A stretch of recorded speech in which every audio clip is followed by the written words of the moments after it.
it's like the corner comes in, Lehman's not there.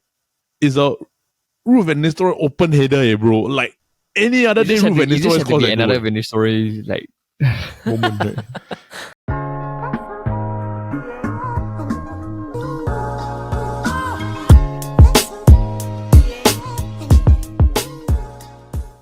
Hello, everybody, and welcome to the Futbol Kaki. I am your host, Eldet, and I'm joined by my fellow Kaki bros, Jordan and Paul. Boys, how are you doing? So far, so good. Reservists. Sure. Hey, how many cycles already? I did 2 high key already. Two high key only. Two high only. Only 2 high key. Then, so how many cycles you do in total already? I need to do 10, right? Yeah, so yes. 8 more. Yeah. But they say if you clear... You got no low key, man? I did 2... I did 1 high key, 2 low key. So the 2 low key is equal to 1 high key. Wow, that sucks. But if they say if you clear straight away the 7 high key, right, the low key you don't have to complete. Yeah, then but apparently when you clear the third high key, right, you get money in your like CPF, no? Yeah, because you're halfway there already. Yeah. But wait, but side note, right, just want to double check, right, George, I want to review your HF, but you ROD already, right? ROD, I'm Mindef Reserve, bro. Hey, Mindef Reserve is when when the active is not enough, Paul will go to war. When Paul touch wood, anything happen, I will go and take Paul's rifle and then I go to war. So basically, you're like the standby to the standby. Yeah, cause there's not enough rifle. Oh, bro, my unit is a support unit, bro. Navy. IPD. So other people can go first. Both of you. Well, living the chillax life. I want to say something about my stuff, right? That I shouldn't say, because if I say something, right, I think something might happen to me, so I keep quiet first. I don't want to say anything. Let's not divulge anything, huh? Yes, let's not say anything. But hey, speaking of football news, right? EAFC is officially going to be released already. The gameplay trailer came out. Question: what do you think? And are you gonna get the game or not? Okay, honestly, from games mechanics wise, right, I went to watch the deep dive. I think it's quite cool that they are adding a lot of animations and because I like to do skill moves, right? Yep. It's like so fun. Like I think they tune it up at least 5 times now, so you can actually like fake shot ball roll. In one move to do against the goalkeeper. But the graphics also is quite good. I'm quite interested to see about the gameplay. But unfortunately, I think my days of playing Ultimate Team is over. I don't think I have the time for that anymore. You have finally walked over to my side of the table, bro. Yeah. I think enough. So I might not buy the game. I don't think I will buy the game. You won't buy the game. I don't know, bro. At this stage, I'm still like 50-50. I mean, if let's say you don't buy F50, but Paul got many friends to co-share with. Yeah. So like I can home share with my friend, right? So maybe I'll just pay half for it. But we shall see, bro. But the thing is that we always say this, right? But in the end, you always come back to it. Well, if Eldek buy on PS5, I can always co-share with him. Sorry, bro. Me and Mida get priority on the Xbox. Yeah, so I'll wait until your. But if you get then probably you'll see about the co-share, because like honestly, right, like this is the first time that they don't have the FIFA name, so I'm a bit interested to see what actually is. Is it 99 or 97? For which one? The first ever FIFA. First FIFA ever was 94. 96, I think it was FIFA 96. Right? I still have the 97. Like the casing is somewhere at home. Got Singapore. I had the game somewhere. Fandi Ahmad, all this. Yeah. Last time you put a name, right? After they allow you to edit the name of the players last time, so you can just go and change everything. But I mean, like if you were to think about it, right? Like this is the first game where it's like they're revamping like EAFC, or what we call FIFA as we know it, lah. So I'm interested to see what's going to happen, right? But I don't think I'm going to play Ultimate Team, lah. I'm done with that, bro. My life has been so much better. My life has been quite peaceful the past, like ever since I stopped playing in FUT, right? Late March, I think, or early April. Yeah, bro. I stopped like last year, lah. Then after that, I've just been playing. You play what? Play F1, play the show, play other games already. Capacity to other things, right? Yeah. So, George, you getting right? Probably. My game timing also cut down quite a lot. Right. You get what I mean? I think we are like reaching the uncle phase already. No, just no more game time. Just join me for a cup of beer or something. I think good lah. I still play, right, but it's that it's more to like release rather than like to just like play competitively. I think my feeling of playing competitively online already stopped already lah. I don't have the tolerance for it anymore already. Yeah, maybe a few years ago, yes lah. All right. So AFC. For those of you who want to get it, go look at the gameplay trailers. Shout out to EA. Hopefully one day you'll see us. Then maybe we'll be dragged back into this game again. But it's interesting. We're excited to see what EA has in store. But today's episode, we are going to do another, match recap. Match recap. Yes, we're going to do another match recap. And it is one of the most like unique finals that we've ever seen in terms of like match play and dominance lah. So the final that we're talking about is of course the 2005 FA Cup final between Arsenal and Manchester United. And I think like guys, this was at the point where this is like almost the peak or like going towards the end of the Man United Arsenal rivalry already lah. Because about 04-05 is when Chelsea started to come into the picture with the Abramovich takeover and everything. So what do you guys remember about the Arsenal and Man United rivalry at that particular time? Because I think this is the last heated one that they had already prior to everything starting to go off already. I just remember I hated them so much. Yeah, same. But this is not as heated as before the one where Ruud van Nistelrooy dived in the box and then that was 2003, 2004, right? That was 2003, 2004. Going towards 2004, yeah. Yeah. This, 2004. You know, they're talking about the FA Cup final 04-05, right? Yeah. Yeah, so this is after that really. This is after the that incident. After that one, slowly everything is not as heated as that one. That period of time, right? Yeah, that was the peak of the peak already. It was about 2002 to 2004 was like the peak of it, right? Like you could see like prior to the millennium, right? It was going like in an upward trajectory, the rivalry. Then it got more and more intense, right? And like during the game, right, you can hear the commentators say like some referees complain that the match between United and Arsenal was like totally un-refereeable. Yeah. Like they don't want to even they don't even want to try. It's just like absolute like just nonsense and violence. But I think today what we're going to do is that we're going to do a full game recap. We're going to talk about the first half, the second half, then of course extra time, and then also of course the aftermath of this particular final. Because the years that came after that was very different for both clubs. And this I think was like a swan song to this particular rivalry for this particular match. So before we get into it, I would like to have both of you read the lineups for this particular FA Cup final, starting with Arsenal first, because Arsenal was the one in red, then United were wearing black for this particular final. Yeah, so Josh, can you read the Arsenal lineup, please? All right, from the back, the goalkeeper, we have Jens Lehmann, and then the right back, we have Laurent. Then the two centre back, we have Kolo Touré and the almighty Sander Ross. Yep. And then left back we have Ashley Cole. Oof. Then come to the midfield from the right we have I don't know what formation for. Let's go with the midfield. Perez, Vieira, Gilberto Silva. Yep. And Fabregas. Okay. 18-year-old says Fabregas. Yeah. Then the front we have Reyes and Dennis Bergkamp. But I believe the formation is a 4-3-3. Was it 4-3-3 or was it 4-5-1? I think they play Bergkamp as lone striker. Correct. Yeah. So we will talk about how correct. that setup had an effect on Arsenal later on. But Paul, over to Paul, right? Paul, can you please read out the United lineup? Okay, so for United, right, they went with a 4-4-1-1 formation. Yep. Yeah. So it was the Roy Carroll in goal.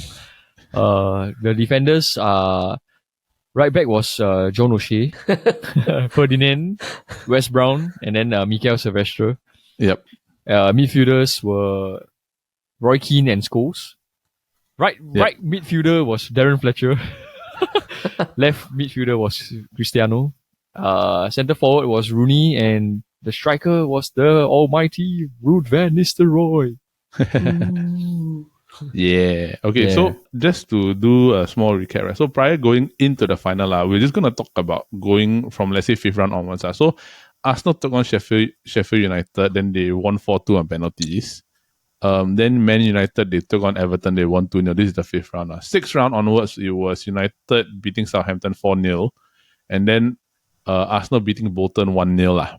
1-0. In the semi-finals, right, United played Newcastle and Arsenal played Blackburn. So the final score was that Arsenal beat Blackburn 3-0 and Manchester United beat Newcastle 4-1. So they didn't really have, like, let's say, a very, very heavy or rocky road to the final once they got slightly deeper.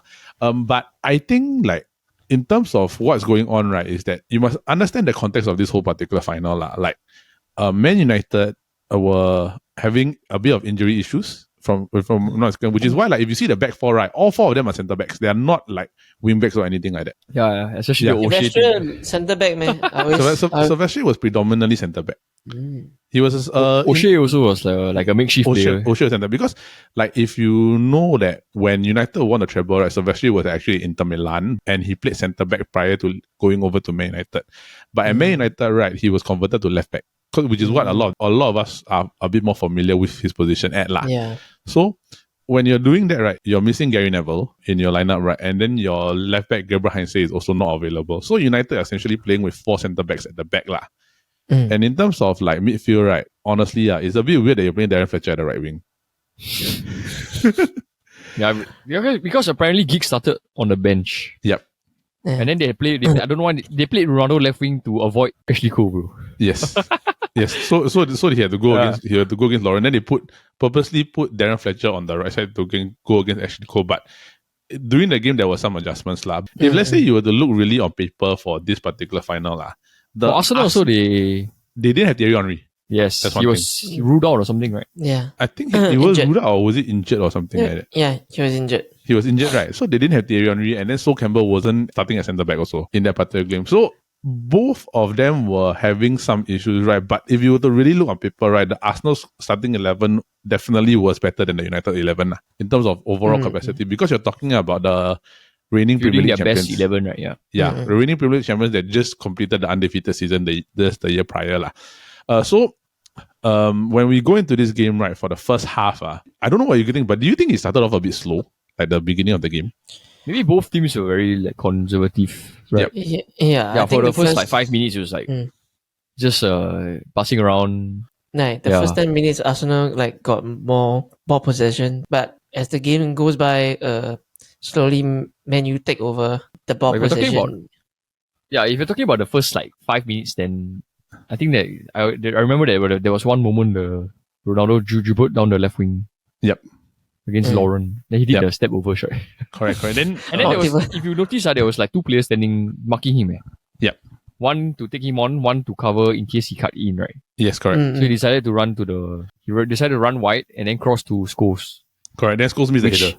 Which, in my opinion, should have at least been on target.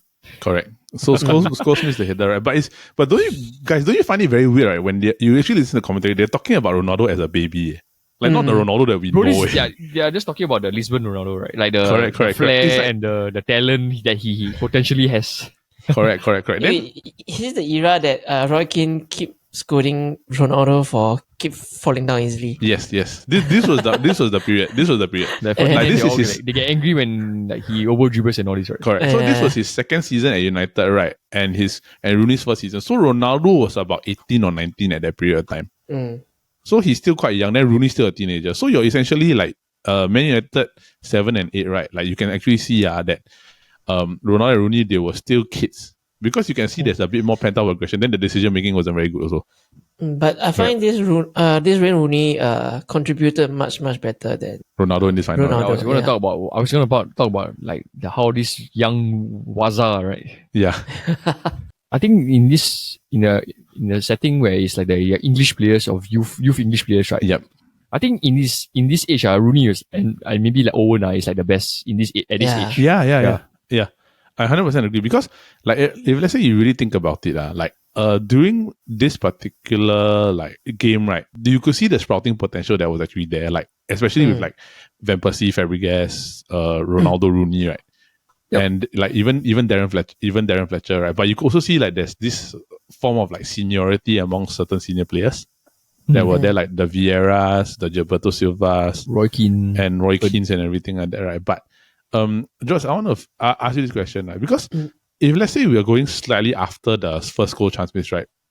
Do you think that Arsenal should have like capitalized after Roy Carroll ran out of his goal, like in the early part of 7 minutes? Yeah, they should have. That one is it's like yeah, but Arsenal always Arsenal is not really good in counter attacking. Yeah, they're not, especially without Thierry Henry. I think if that Thierry only got onto that ball rather than Antonio Reyes, right? Yep. I think we have scored. Yeah. I agree. It was a long ball from Senderos. Yeah. A good ball, no, that ball. Yeah, Senderos can play up from the back like that. Yeah. Correct. Because like Roy Carroll shouldn't have come out, to be honest. Yeah, because it was a bit unnecessary, and where they were positioned, right? Actually, he could have got it covered also, because like if you're that far out, right, you better make sure that you're gonna get the ball. And I do feel like if let's say that thing had converted into a goal, right, I don't think the final would have turned out the way it is really. Yeah, I think suddenly after that, right, when you really look at it, right, Arsenal had more possession, right, but they were very sloppy with the ball.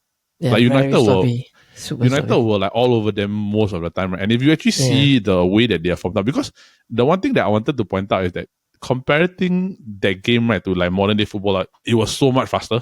Yeah, last time they're less calculated. Now is everything you must weigh the risk before you do it. Correct. Yeah. If you get out of your position, you better faster go back to your position and keep the like shape right. Yeah. Last time it's more end to end, just until the last forward. Correct. Yeah. Correct. Because if you actually see like the way they're thinking, because if I'm not wrong, a lot of the attacks for Arsenal came down the left hand side. Arsenal's left side, United side. The Ashley Cole side. Yeah. Ashley Cole side. So because the like comparatively, like between Lauren and Ashley Cole's better going forward. So they will attack on the left side, right? But if you really look at the shape, but United players, every time there was a single Arsenal player, there's at least 2 or 3 United players around them. Yeah, so that's why like they ganged up on the midfield to actually get the ball back, and they were okay to let Arsenal have the ball. But you must remember, prior to this, if I'm not mistaken, right, United beat Arsenal twice in the season already. They ended the if I'm not wrong, they ended the unbeaten streak at Old Trafford, right? Then they beat them at Highbury, the 4-2. So already twice in that season, if I'm not mistaken, right, they already have beaten Arsenal. So they're going into the game with confidence already, knowing that they can beat Arsenal already. But I think like I want to ask you this question, right? Because in the way that they were set up, right, during this first half, Arsenal didn't really have a lot of chances, right? And I found that, whether you agree with this, like Bergkamp struggled a bit because he was alone. What do you think? Like, was it the right setup for Arsenal, or was it something that probably you have changed? Definitely not the right setup. I would rather not start Bergkamp. Oh, then you have started. I would have started Van Persie with Reyes or something. Yeah, probably. And because if you want to start Bergkamp, you got to play to his strength. While Reyes, I believe he's more adaptable in the way he play. Yeah, like you can see that Reyes is like playing another striker position or playing off Dennis Bergkamp, right? Correct. He like to have the ball and then drift wide. Have the ball drift wide. Correct. Run wide to receive the ball. Correct. Yeah. Correct. Then he also does this thing where he likes to posture up to receive the ball at the feet with the back facing the goal. Yeah. Like basically how he did against Newcastle like that. Yeah, the first 10 minutes goal on attack, long ball from Senderos. Yeah, then he run out left wide to receive the ball. Yeah. Correct. So the thing is that when he does that, right, you usually have Thierry Henry coming in behind him to be able to filter that lane. But because Henry's not there, right, then I think Reyes was also a bit more to the right side. He was a bit wider. Plus Reyes got more speed, so can have the chance, have the speed to drift wide. Correct. But in that instance with Bergkamp, it was more towards like, you could feel like during the half, sometimes he was just stranded by himself. He was facing like Ferdinand and Silvestri by himself. Like he was trying to back up against Ferdinand, then the 4 defenders all there with no support from Arsenal. Paul, do you agree or not? Do you think that Arsenal should have set up differently? Yeah, because at that time, I always thought Reyes was more of a winger. Yeah, Haven't also, come to right? striker Yeah. yet, right? And then if you want to play an all-out striker with Bergkamp, yeah. Bergkamp. I think you should play him at centre forward, and then yes, Van Nistelrooy. Not Van Nistelrooy, Van Persie at striker. Sorry, the name the same dice, I know. You see all the Vans there, everything all wrong already, are you? Bergkamp, yeah. Van Bergkamp. But I honestly, I agree when Arsenal had a stronger lineup, I feel. Yeah. And then maybe if you want to bring Bergkamp in later, can, or you can bring Youngberg in also. Yep. Yeah, but I felt the Reyes should have played wing. Yeah, I think so also, because we will talk about it later in the second half, because when they made a strategic change, right, it actually did help Arsenal a bit. But I will say that, like, even on my notes here, I found that as the game started to ramp up, you could see everybody getting a bit more physical. Like the tackles weren't really like how tackles. it normally was at that time. Yeah, correct. Then you could see like the tackles weren't really like tackles to win the ball. They're just trying to just like move the player and everything. There'll be times also when like you see two United players gang up on one Arsenal player. Yeah. Yeah. Then you see like, I remember there was one tackle, I think it was Keane and Scholes gang up on Vieira. Gang up on Vieira. Then like for Arsenal, it was more towards like Pires, Reyes. They were trying to like get the ball, but then they were also trying to put inside, right? So for the first 20 minutes, Arsenal didn't create a lot after the shaky start reading for Roy Carroll. Then about slightly early on, midway through the game, Rio Ferdinand had that goal disallowed. Yeah, it was actually the short corner from Scholes to Fletcher, right? Correct. And then Fletcher laid the ball off to Rooney. Yes. Yeah, if that was onside, that would have been such a correct. And it's a bit sad because had he just moved back a bit more, I wasn't marginal, right? But he was a yard off. If he had moved back a bit more, right, I think that would be 1-0. Then United would have been rolling. Right? It's a close call, but I think that time no VAR, so Imagine got VAR. Imagine got VAR. Then that one, right? Then Jens Lehmann had a brilliant stop against Wayne Rooney. From the you must say the thing before. You will see how Van Nistelrooy got past Ashley Cole. Right? Yes, correct. So I was about to say that, bro. Ruud Van Nistelrooy dribbled past Ashley Cole as if Ashley Cole wasn't even there. Yeah, I think because Ashley Cole's mind, he too fixated on Ronaldo only. But I think the whole game he didn't go. Ronaldo didn't go anywhere near the left. No, never. Right side. Yeah, never. So essentially, when Van Nistelrooy shifted out, then Rooney hit that shot first time. But that was a brilliant save to me by Jens Lehmann. Yeah, in that 2 minutes, Rooney was like bombarding Arsenal, right? Correct. With shots. Correct. So they really went at it, right? Then they really started to go at this whole thing, right? But at the end, it was like Rooney free kick. Rooney, I think after that point in time, after that, Van Nistelrooy got up to think it was all Wayne Rooney trying to shoot already. Yeah, and then after Lehmann saved the ball. Yeah. The following Wayne Rooney shot was from Scholes corner. Yeah. He gave like those half floated ball, right? He tried to volley, and maybe it was off target, but it was quite.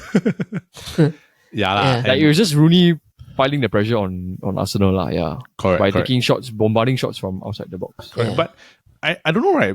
I asked you, like, George, right? There wasn't any, like, other than the Rooney one, there wasn't like really a clear chance in that first half, right?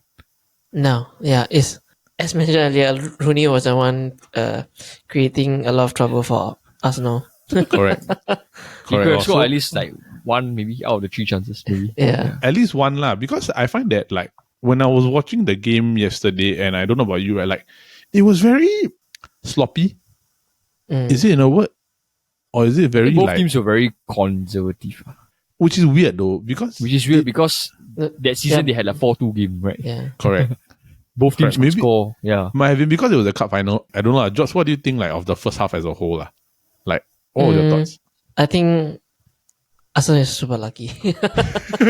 yeah, seriously, super lucky not to concede one goal, especially the offside. The offside one. But the offside one, right? Ask you, right? Okay, the offside one, right? Do you think was it a mistake by Lehmann or was it actually a very good save? The reaction prior to like Ferdinand doing the tap in, then it was offside. Then it was called offside. I would think it's Jens Lehmann's error. Paulie, what do you think? I think it was a good save, considering the fact that he shot it through like 3 people and then he couldn't see the ball. Yeah. So at the moment, he just make sure I just get it out, like make sure I just get it away from the goal, and it's a bit straight because he got it to the feet of Rio Ferdinand. Okay. Correct. Because if you were to go over through that whole game, right, like, I feel that especially in that particular first half, Jens Lehmann was the one that was keeping Arsenal quite a bit, because every single time, right, like when there was a cross that come in, because at the time the traditional English football is you always play wide, then you cross the ball into the box, Yeah. and like he was Jens Lehmann was very commanding in the box. Every time the cross come in, no matter what, he'll always go up and try to get the ball. Yeah. Then he always got the ball secure. So he was doing a lot of containment for Arsenal when going forward, right, they really could not do anything, because I don't recall there being a chance after the Roy Carroll one mistake in the first half for Arsenal. Was there any? Do I recall? Or it was just relatively quiet for Arsenal's side? It's not a clear chance, definitely. Yeah. There's not a clear chance. There's not talking about Jens Lehmann, right? I don't like him during corner set pieces. He like to stand like he don't stand near the goal line. He like to stand far away from the goal line. I get what you mean. That kind of. Yeah, like why you want to like step out so away? Wow, very scary. I know. And the thing is that nearly beat him in the butt later. Yeah, but because he got if I'm not wrong, he got the highest stats of catching corners ball and those crossing balls. Correct. Because the one thing about Jens Lehmann off your line, he's lanky, he's tall.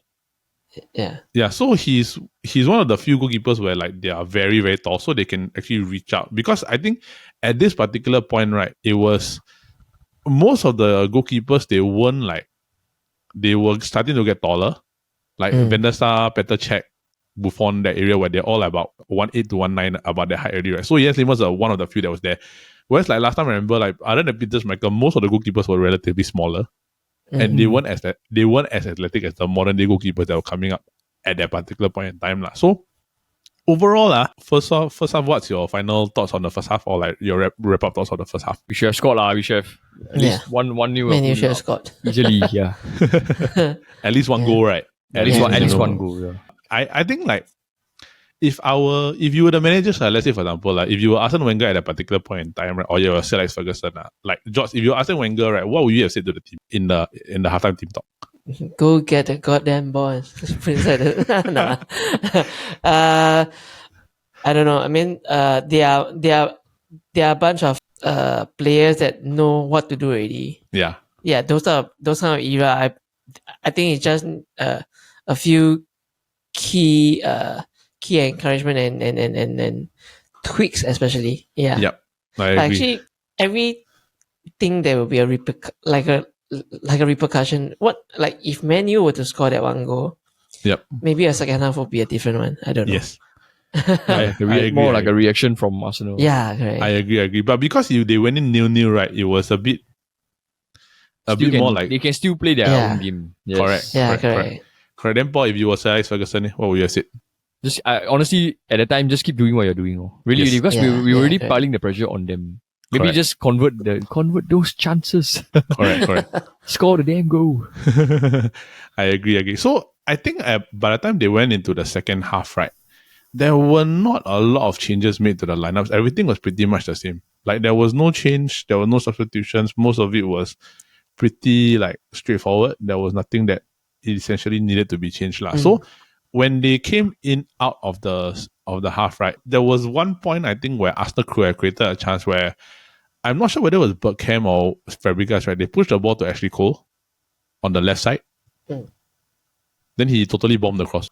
Oh, yeah, it's just like fumbled a chance creation. Correct. A chance, right?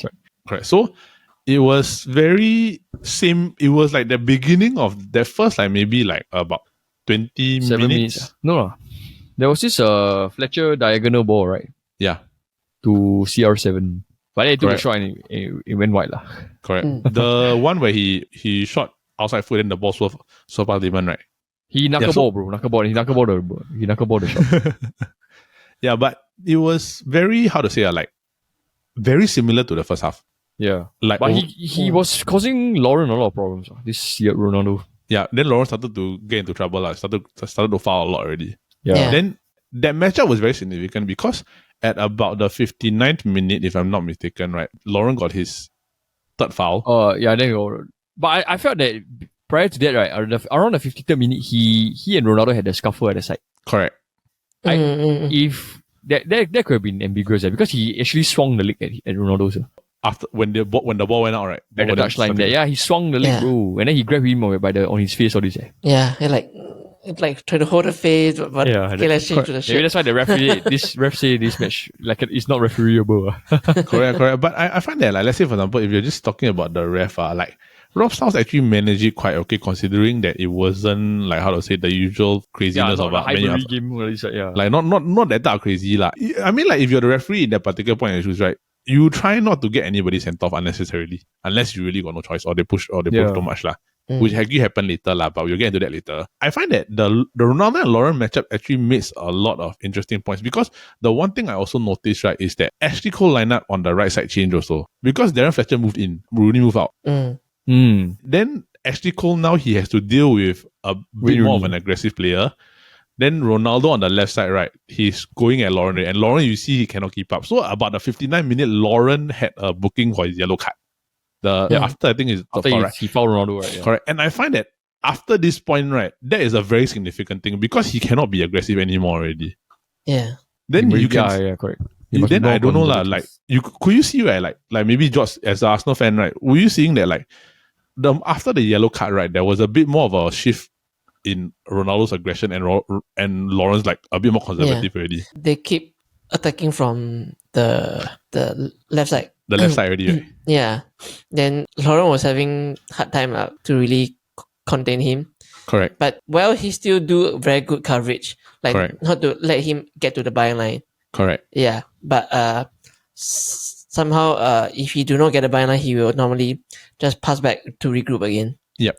Correct. Yeah. Then prior to the period where I think about the 60-something minute, right, the game started to heat up a bit, right? Then Arsenal had a chance with Robert Pires. Yeah, it was a cross from Birch Cam again. Correct. Birch Cam. Are you going to say it's Birch Cam? The rest of the game. I heard someone say Birch Cam, then I laughed, then now it's like actually Ferdinand cleared the ball, right? But it wasn't a very good clearance. No. And I find that for Arsenal, right, knowing who was in goal that day, right, they should have capitalized. Because they didn't play Howard. They didn't play Howard, right? And Roy Carroll is not, say, a very good goalkeeper. I mean, everybody knows the Tottenham Hotspur thing lah. He catch and he put it down, right? The one. The one he let go. He caught off the chest, then the ball rolled into the ball crossed the line. Yeah. Oh my OMG. Yeah. So I mean he's not a great goalkeeper. So if you're an opponent, you wanted to capitalize on bad goalkeeping. Yeah. Bad goalkeeping. After the Perez, Perez volley was it was bad. It was a little bit lower then I think George, you want to say? I want to ask what do you think when Lundberg come in for Bergkamp? Yeah, that's the question I wanted to ask, right? So before I answer, right, Paul, you answer first. I felt that Bergkamp, right? Yeah, the whole game he wasn't present lah. Not how he was normally. So when Youngberg came in, you could just tell the speed of the game change. Yes. Yeah, and then there's more passing and movements around. Yeah, right? Because Youngberg is more of a cam, right? He's a cam wing or midfielder also. Wing or cam. Actually, he's quite versatile. Yeah, he can play wing, cam or midfield. But if you 1-for-1 swap with Bergkamp, then he's playing in the same role, ma. No, but they shifted because Reyes went into the middle. Reyes, that's totally. But I thought Reyes started in the middle. No, Reyes was on the right. So it was 4-5-1, right? It was a bit. Reyes was off of Bergkamp. That's why if you see that in the first half, right, Bergkamp is alone by himself. He's isolated. Yeah. That's true. Yeah. Yeah. So for me, right, I found that like what Paul said, and I also want to ask George, right, because Arsenal, as I was watching this game, right, Arsenal's very reliant on off the ball movement from the players. They move the ball around, they're very good at moving the thing, which is basically a very Arsene Wenger trademark lah. So when they're moving a lot, right, with Bergkamp, it was a bit more static, but when Ljungberg came on, right, the play became a lot more dynamic. Yeah, there's a lot more passing and movement going around. Correct. Then even to add on, right, when Van Persie comes in, that added a bit more pace to the attack. Like you won't see, because Bergkamp do not have the pace same as Van Persie. Van Persie is the type of player is get in the ball. So like you run with the incoming ball to the passage of play. Correct. So, but the thing is that Van Persie came in towards the end of the game already. So I feel that maybe would it have been better to put Van Persie in earlier instead of putting in Ljungberg? Because I find that Van Persie already in the semi-final, he scored 2 goals already. And he would have provided more of an attacking track compared to, let's say, for example, you were to put in Ljungberg. Striker. Yeah. Yeah. So I don't know lah. Like if you were in a position, would you have put on Van Persie earlier? Yeah. I think it's a down to balance thing. Yep. Yeah. I think Wenger chose to start with Ljungberg first because he wanted to find some, get back some composure and to come like the ball possession. Yep. Yeah, because you can't change a striker with a striker to hopefully to gain back some ball possession. Yeah, I agree. And also, Ljungberg has scored in 2 FA Cup finals prior to that already. Yeah, so the last 2 times Arsenal were in the FA Cup final, Ljungberg scored. So I think maybe Wenger, knowing what he had up his sleeve, right, was like, okay, maybe I just put him on just to try to get something. Plus this match, Ljungberg was just returned from injury. Might have been so also lah. So yeah, they were all hit with injuries, but I think like after the Ljungberg and Bergkamp like substitution, right, the game opened up a lot for everybody. Yeah, because immediately like after that, right, like there was this break. I think if I'm not wrong, Ronaldo drove down the left wing, right, he crossed the ball to Van Nistelrooy. Then Van Nistelrooy missed the header. Yeah. At the second half, Van Nistelrooy is getting more and more how to say dangerous. Lackluster. Like but he was getting more and more dangerous also. But you missed before the Ronaldo that round of play, right? Rooney shot the ball from the it was a cross. No, it was that the Rooney one was after. Slightly after. Yeah. So what happened was that if I'm not mistaken, right, it was Van Nistelrooy missed the header. Then after that, the ball drifted wide lah. So I think something along that lines, right? Then after that, Rooney found himself with the ball on the right side again, right? Then he tried because the Rooney one was around the 66th minute. Yeah. So he tried to shoot across the ball, right? Then Jens Lehmann, right, quick reaction. He left his near post open. Yeah. And I don't really know whether that was a shot or that was a cross. To me, it looked like it was a shot. but because he left his open, right? Jens Lehmann, right, if he hadn't touched the ball, I think Rooney scores that one.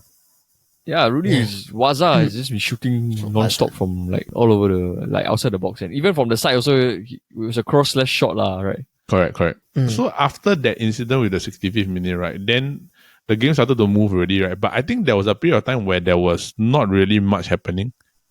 Like it was a lot of Arsenal giving away a lot of free kicks. Then there was breaking up Then there was Ronaldo took a free kick, Rooney took a free kick, Ronaldo took a free kick. Then it was all either hit the wall, over the bar, or just everywhere. And got one, I remember, I think it's second half, because Lauren cannot really tackle. Cannot commit anymore. Cannot connect. Then he keep complaining to the referee. You gotta watch diving. Don't keep. Lauren, his expressions all damn funny. Aside from that, right, I think about the 20 minutes, it was all the way until for Manchester United, right, but there was nothing significant because Lance Lehmann really didn't have much to do. There really wasn't much to do, right, until the last 6 minutes. Yeah, Fergie time, bro. There would have been Fergie time. Yeah. So in that last 6 minutes, right, Jens Lehmann started to lose his composure a bit. Yeah, like what Jordan said. Every corner he's coming out. Yeah. Right, standing next to the 6-yard line. 6-yard line. Yeah. Correct. So but you must put into context, right? So there is this one significant moment on the 85th minute, right? Prior to that particular significant moment, right, Lehmann didn't come for the ball. And then it nearly cost them. So Arsenal cleared up for a corner. Or something I can't really remember, right? But Arsenal cleared up for the corner, right? Then this whole incident happened, right? Because this is the funny part. We all are saying that Lehmann always he comes out of the box, right? The one time he didn't come out of the box, disaster almost struck. That one time. So what happened was that there was the corner that came in. I can't remember, was it Scholes that took the corner? Or was it Ronaldo? Ronaldo shot pass. What was the better play? So Ronaldo shot pass, then it was a cross, right? Shot pass, then they passed. I think Rooney passed it back to him. No, somebody passed it back to him. Yep. And then they crossed the ball, right? Yeah, that's when Lehmann was in no man's land. Okay. So they crossed the ball, and then Lehmann was in no man's land. Then Lehmann was in no man's land. Then they cleared the ball. Yep. At that point, the guy should have lay off to Rooney. I felt. Who? Van Nistelrooy. Yeah, was it Van Nistelrooy? But then No, he are we squared talking to about the Roy same Keane. point? Are we talking about the same point? The 84th minute, right? The header, the Van Nistelrooy header. Yeah, the Van Nistelrooy No, Van Nistelrooy header. header is at that later. After Then this. Ljungberg was No, the Van Nistelrooy header is awesome. 85th minute, bro. Yeah. So I'm talking about 84th minute, the one before that. The Roy Keane, they squared to Roy Keane shoot, and then Lehmann save. Yeah, okay. So correct. So that That's one the is correct play, right? Yeah. Sorry. That's how okay. it led to the corner lah. It led to the corner after Yeah, that. it led to the Right, same okay. corner after that. So that one, right, was a layoff, right? Then the ball came in, right? Lehmann, no man's land. Roy Keane, right, had so much time on the ball, right? But I felt I put this in my notes, right? Like at that point, Arsenal's defense was messy, right? But I feel that at that point, right, you think Roy Keane should have The just first shot it time first shot time? was sure going. No, bro. I felt that he shouldn't have passed to Roy Keane. They should just let Rooney rambat the ball in. Because when you shift the ball to Roy Keane, right, everybody change the focus to you now. Yep. And then you buy time for Lehmann to come and rush out to you. Correct. But Vieira blocked And the then there shot. was like 3 guys guarding the post. No, but there's still a fair bit of distance for Rooney to run in there. Yeah. The ball he was not rolling, already waiting to shoot already, bro. No, yeah, but the ball was not moving towards Rooney already. It was moving towards Keane. Yeah. No, it was So the flow Fletcher of- had Fletcher had the choice to either pass Yeah. straight or pass left. So at that point, if he made the choice, But it's still closer towards goal for Roy Keane. So Roy Yeah, Keane but had a chance of you higher. said, you shift the thing there. It's more of staying in control of the situation. Correct. And then But the funny part is that there's at least 3 Arsenal guys on the line. already, at that point, At that point in time already. Then which is why I when my reaction was like, I want to ask you, right, do you think he should have shot it first time on Roy Keane? Yeah, Or she first should time. have just she took too much time on the ball because he Cause- stopped the ball. Yeah, I think he took Because too much at time. least 1,000 of a second. Yeah. Yeah, the moment the ball touched, then every Arsenal player took one more step to cover the goal. Yeah. Yeah, correct. Yeah. Yeah, then I think by the time Vieira had a charge out, so which led to the corner that also is the same my. thing lah. The one time, right, which the thing, the one time Jens Lehmann didn't come off the line, right, it nearly put Arsenal into absolute disaster. So it's like the corner comes in, Lehmann's not there. It's a Ruud van Nistelrooy open header, bro. Like any other day, Ruud van Nistelrooy scores that another goal. Van Nistelrooy moment. Right? Oh my goodness, bro! Like any other day, any other time, right? He scores that goal one. Then this is what happened that Ljungberg was there. If Ljungberg wasn't there, right, Man United win the FA Cup there and then already. Youngberg. And then was it Kolo Toure? Did the bicycle kick clearance, right? Yes. There was one bicycle kick clearance. Right? Yeah. So after that, but right, that should have been a goal lah. No, 100%, bro. Like, cause after that, it was more like United were trying. Then there was like another free kick. Then Ronaldo got fouled, right? Then after that, it was extra time already lah. I feel like, I mean, what are you guys' thoughts of the second half, right? Do you think United should have won? Yes, again. Yes. Yes to that again. Yes, correct. So many chances, yeah. Yeah. Then if I'm not mistaken, right, like not a single shot on target in the entire second half for Arsenal. Not one. Not that I No. remember. Not any significant ones. Correct. Then Roy Carroll, you didn't even catch the ball. Eating nachos. He really eating nachos one. Yeah, that's why to relate. Roy Carroll. That's why Roy we Carroll, moved into penalty shootout. Yeah, correct. So we move forward lah. We go into extra time. The one change that happened was that they put for Man United, right? If I'm not mistaken, it was prior to that, right? John O'Shea got taken off for injury. Quinton Fortune comes onto the field. Fortune, is it? Yeah, Fortune, not Fortune. Not Fortune, meh? Fortune, bro. Quinton Fortune. What happened to Paul's- Fortune. Who is it? Fortune. What happened to Paul's pronunciation today? I don't know what. Fortune, Bergkamp, Van Nistelrooy plays for Arsenal. Today got a lot. You ain't Man U jersey also. I think Hey, wait. Before the game end, Vieira almost got red card, right? no. Before the final whistle.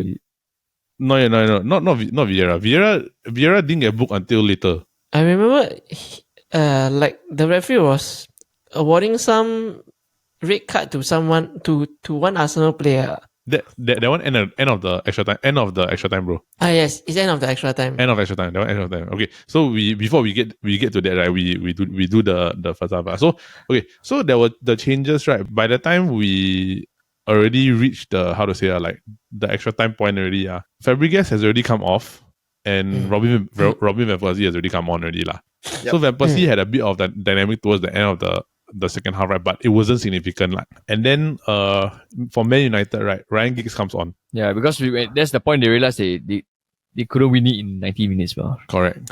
So it's like, can you imagine, right? Like you thought you had a break from Ronaldo, right, and Rooney, right? Then suddenly Ryan Giggs comes onto the field. like as a fullback for Arsenal, right? You're like, huh? Seriously, what is this? Because after that, when you could see, right, like they were all getting tired already. Because for the first like 10 minutes of like extra time, right, it was very like they were just going through the motions. It was very like, oh, just get the ball, just move on, everything, right? Then suddenly out of nowhere, right, Wayne Rooney pops up again. Then when Persie had a free kick, no man. Was it a free kick? 7 minute? Yeah, the 7 minute of extra time. Wow, first half. Yeah, it was a good shot, but Roy Carroll had it covered lah. Yeah, I think that was the first shot on target for Arsenal. Yeah. Then after that, I think that was the first shot on target for Arsenal, right? If I'm not mistaken. Yeah, sorry about it. Okay, now it's becoming a bit fresh. So Van Persie had a free kick. Then after that, it was all Man United again because Ashiko blocked Wayne Rooney's shot. Then going up to the thing, a few moments later, they find a way to get past, get to that point, right? Then they square to Paul Scholes, right? Then Paul Scholes shoots, then Lehmann saves. Paul Scholes did the scarf turn shoot, right? Scarf turn shoot. Then Van Nistelrooy misses another open header. The ball went like upwards, right? Correct. I was like, and it was like a very good thing. It's a very nice ball, everything all in, right? Then he misses open here, right? And then Kolo Touré had a handball. Yeah lah. Oh yeah, that one was called off, yeah. That one totally, bro, VAR, yeah. At that point in time, imagine if VAR, right? Then in 2005, right, there would be a penalty. So, like, can you imagine, right? All that happened in 2 minutes, Ashiko blocks Rooney shot. Lehmann saves on Paul Scholes. Van Nistelrooy misses the open header, right? Kolo Touré gets it. Kolo Touré's handball doesn't get called. It was a mess. Yeah, dude. Then after mess. then after that, that's the conclusion of the first half of extra time. But there was really like there was nothing much happened, right, in that other than that during that first extra time, right? Yeah, just that two things lah. Correct. Then second half, right? Ruud van Nistelrooy again. The Ronaldo down the left wing, right? Then he clear chance, bro. Like that's the best chance he's got all day, right? He decides to go and do a back heel flick instead of just driving through the ball. I think it was the one that Ronaldo crossed in, right? Yes. And the ball just fall behind him. Him. I cannot reach. They try to flick, right? Then the thing is that Rooney's next to him, So can you imagine, right? If like either one of them had gone onto it, that's a goal already, And with the quality that the both of them have, right, is type of thing. And you must understand, right, in this particular context, when Rooney was Manchester United top scorer that season, I think they lembe already lah. Plus, they're not used to playing that same intensity. Or like maybe, the pressure of, this could actually like go to penalties, Yes. Because they themselves know that maybe they could have won it. They should have won it in 90 minutes. Correct. They should have won. That's the point where you become desperate to score. It's like okay, now, like at this point of time, that like during the extra time, it's like more of Man United became more and more worried because they already tambah everything, try to shoot as much as possible on target, but still cannot go in, right? Correct. Then now on Arsenal side, it's like, okay, I'm getting more closer to penalty shootout. If we can maintain this one, right, we got a possibility chance of winning it. Correct. And it was, you could see that they also Arsenal were getting tired because about just a minute after that Van Nistelrooy free, it comes the one where Jens Lehmann literally makes probably the best thing he did the entire game. Yeah. The one where I think it was a pass through, right? Then it deflected off, I think, Senderos or Kolo Touré, one of the defenders lah. Then if Ryan Giggs is 1-on-1, if Lehmann stays on his line, is a goal. I think Lehmann had a head start to rush out, right? Correct. Correct. But if let's say Lehmann decides to stay on his line, is over already. Ryan Giggs 1-on-1 in that type situation is confirmed a goal one. Yeah. So and then he ends up getting the ball, and then before Ryan Giggs, then Giggs fouls him, right? Correct. Yeah. Giggs fouls him. Then after that, for the next 13 minutes, it was just A lot whatever of I body can take. throws. Again? Like they use a lot of bodies to just They're just playing like violent. It was just a super physical game. Yeah, it was just like whack here, whack there, tackle here, tackle there. Then you say Antonio Reyes he committed his fouls during that period, and then just before the end of the extra time, right, Reyes gets sent off Reyes was the one who got sent off. That was the professional foul to get the second yellow. Okay. Yeah, right, because Reyes, I think he had his second warning already after the first yellow, which he got earlier in the game. So by the time you already have that already going into that particular portion, you are stuck already. In the end, it goes down to penalties, right? And Very sorry took first, right? Yes. Yeah. And then for Arsenal, Lauren. So it was okay. I'll read out the sequence I'll read out the sequence. So it was Van Nistelrooy first, and Lauren to make it 1-1. Then it was Scholes misses the penalty. And I think this was a bad penalty. Not really miss. It wasn't a good penalty though, because it wasn't in the corner. It was like it was comfortable height. It was a comfortable height. It was in the middle and like it was in a the knee corner. level thingy, so it's very easy to reach. Correct. Then Ljungberg scores his penalty. Ronaldo scores his penalty after doing the Ronaldo start and stop. Then Van Persie scores his penalty. Rooney scores his penalty. Ashley Cole scores. Then the Roy Keane scores his penalty. Then Vieira scores the winning penalty. Arsenal win the FA Cup. Patrick Vieira. And I can honestly say, bro, like what the commentators said, right, really rang true. It's like, as a United fan, right, I still cannot believe that happened.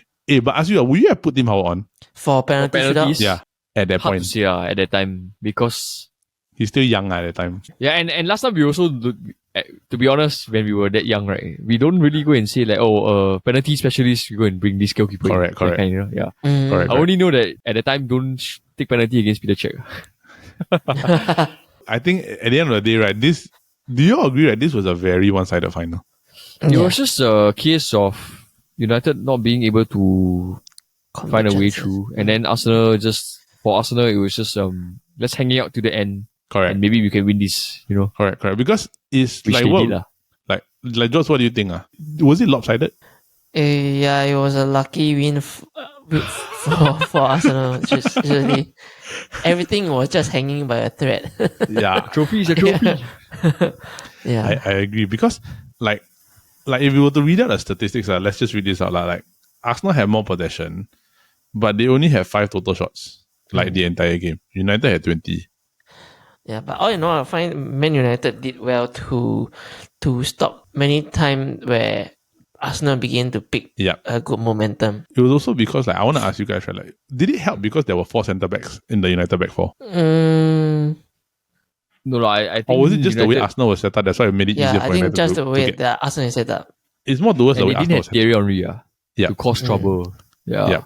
I understand. So like, okay, I'll read out the stats. So goals scored 0-0, 56% possession to Arsenal, 44 to United, right? Total shots for Arsenal were 5, 1 on target, 4 off target. United had 20 shots, 8 on target, 12 off target. It sounds so. So it's 20 to 5. In terms of corners, right, Arsenal had 1, United had 12. Offsides, right, United had 6, Arsenal had 3.